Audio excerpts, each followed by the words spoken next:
2, 1, drop it.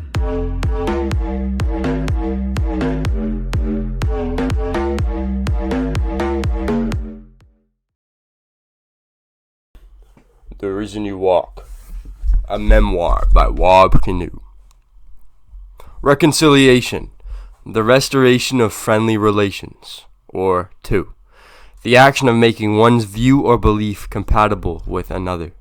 Synonyms: reunification, harmonizing, and understanding. Wab Kinew is a native Canadian politician and author of the masterful memoir The Reason You Walk. As the Premier of Manitoba, he is a natural leader and charismatic family man. The Reason You Walk is a collection of memories with the purpose of explaining how the Anishinaabe cultural identity gives him a different perspective with the lessons that it can teach us. It has themes of love, tragedy, trauma, strength, persistence, and above all, reconciliation. The book starts off by following his father's memories of his traditional birth, followed by a difficult transition into the racist residential school system. As he grows up, he becomes resentful for the missed opportunities and the traumatic pain that he was forced to endure, like the time he was beaten for standing at his father's grave, as is custom in Anishinaabe tradition, instead of kneeling like a behaved Catholic boy. He never gives up hope, however, eventually bringing children and a family into this world. He teaches them the lessons that he wishes were given to him as a boy that he missed out on. Then Wab's story begins with the birth of a new baby boy, a boy who bore the name of his grandfather, Wabanakwat. During the last wise morning of 1981 at the Lake of the Woods Hospital, a mother lays with her newborn baby. This hospital is located in the Ojibwe Reserve of Anigame. As this happens, Wab's well-respected Anishinaabe chief father stands overlooking a frozen lake, quietly sacrificing tobacco, a sacred medicine in indigenous cultures, and whispering a prayer. His mother, Kathy Kinew, is a blonde-haired and blue-eyed lady from the beaches of Ontario. She loves this Anishinaabe man. Wab is in a good family. At this point, he has 2 older siblings, with the third already dead by suicide. Wab took his brother Daryl's position in the family, and although Wab's father, Tabasanakwat, is drowning in waves of pain, he also continues to tread for those who loves most. His older brother Danny unfortunately passes away too soon as well. This makes his father emotionally distant and demanding of his only remaining son because he was very angry and battling a lot of pain. With only one remaining sister, Wab is given another name very early on when his mother shares her sacred visions of fire. The name-giving ceremony, conducted by a respected elder, symbolizes someone entering a new phase of life or a new level spiritually.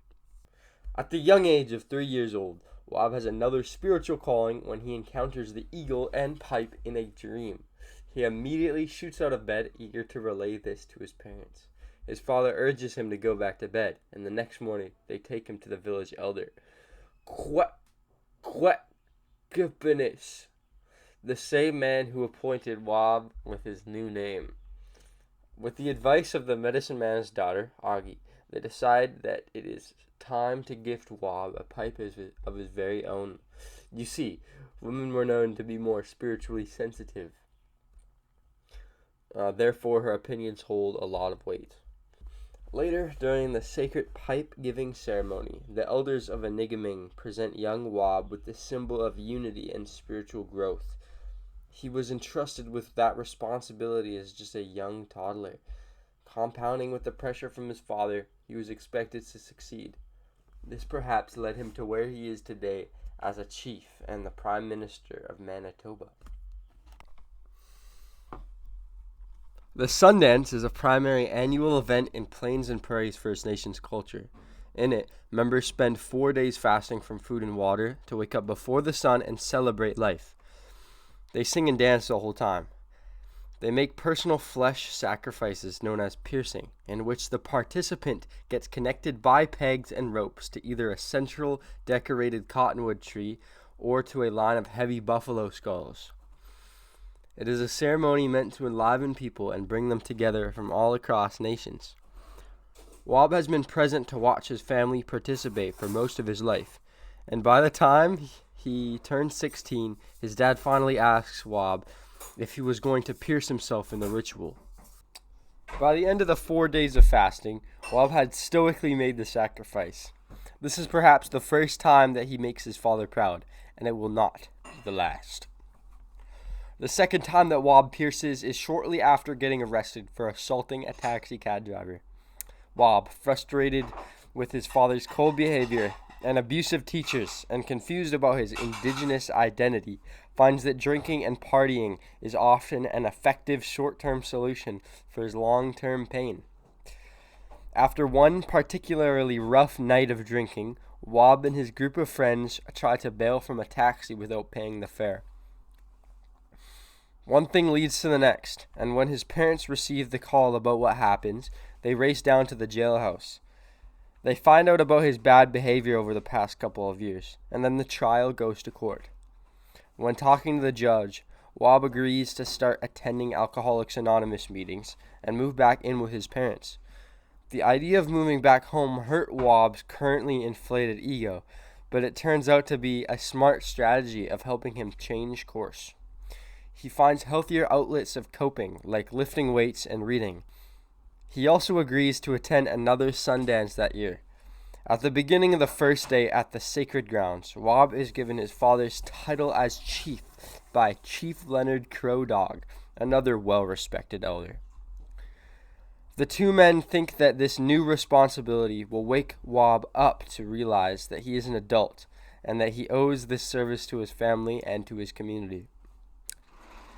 Indigenous culture has an emphasis on returning back the service that others have given to you, especially your family. By the end of the 4 days of celebration, Wob again pulls buffalo skulls to indicate that he is ready to sacrifice his drinking and partying for the good life. Wob brings his first child into this world 9 months after he assumes the role of chief. Looking into his adorable son Dominic's eyes fills him with a passion to make progress in his career. He has a family to take care of now.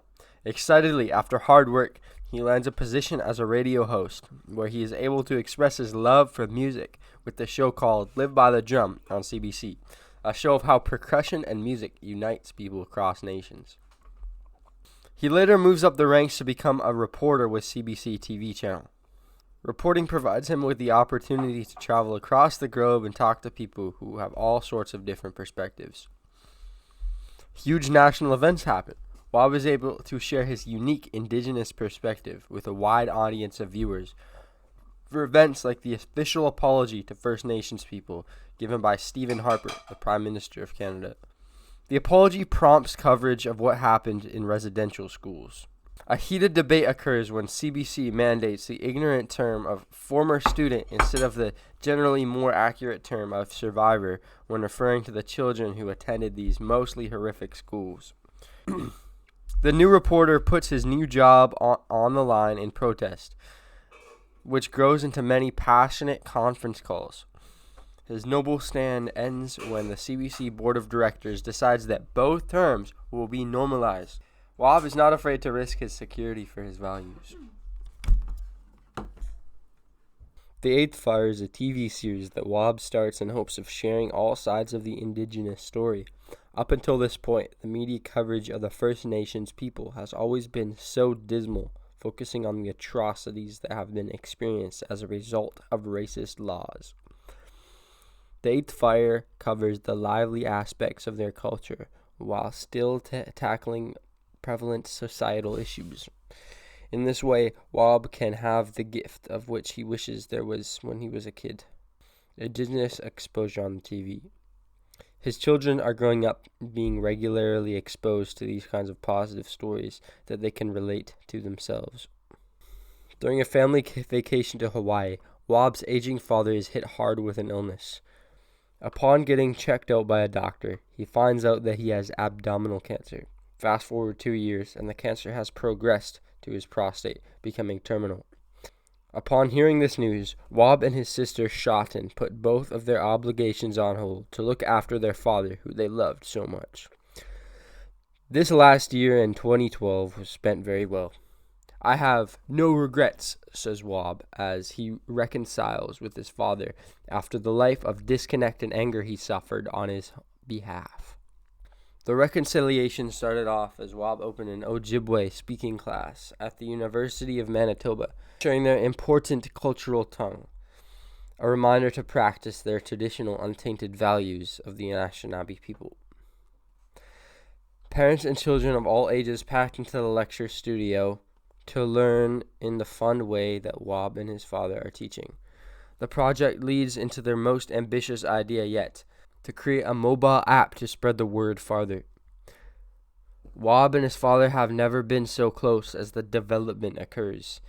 As the younger Canoe works out the logistics of app development, his father is in charge of creating accurate English and French to Ojibwe translations. In this portion of the story, I cannot help but to feel emotional for the new bond they have formed. Wab says his father became his best friend, and while reading this story, I can really feel it. The 2012 Sundance is also Tobasonaquat's final one, with hundreds of dancers from all across North America praying for the old man to recover.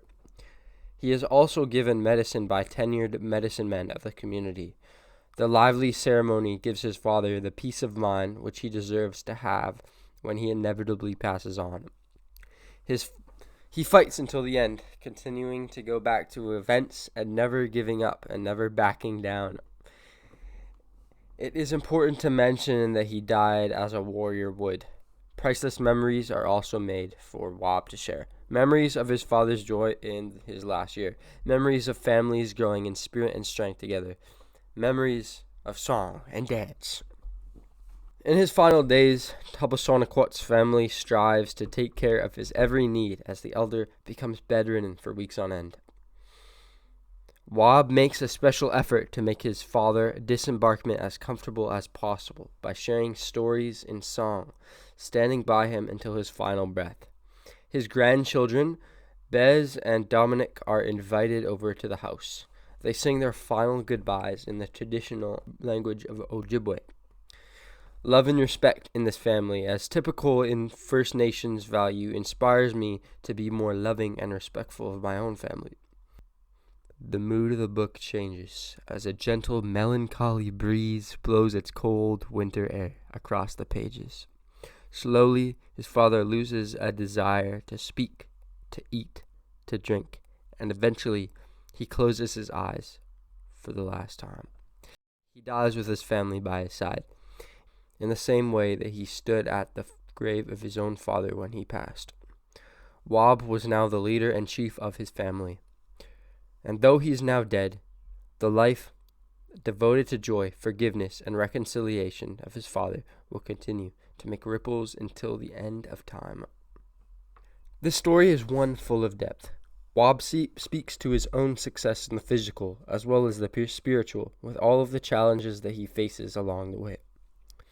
He also goes into greater detail about the strong character of his father, with his inspiring journey of being stripped away from his family to building a new one. I learned about the importance of having a loving family to support you through tough times, and to love your family through tough times.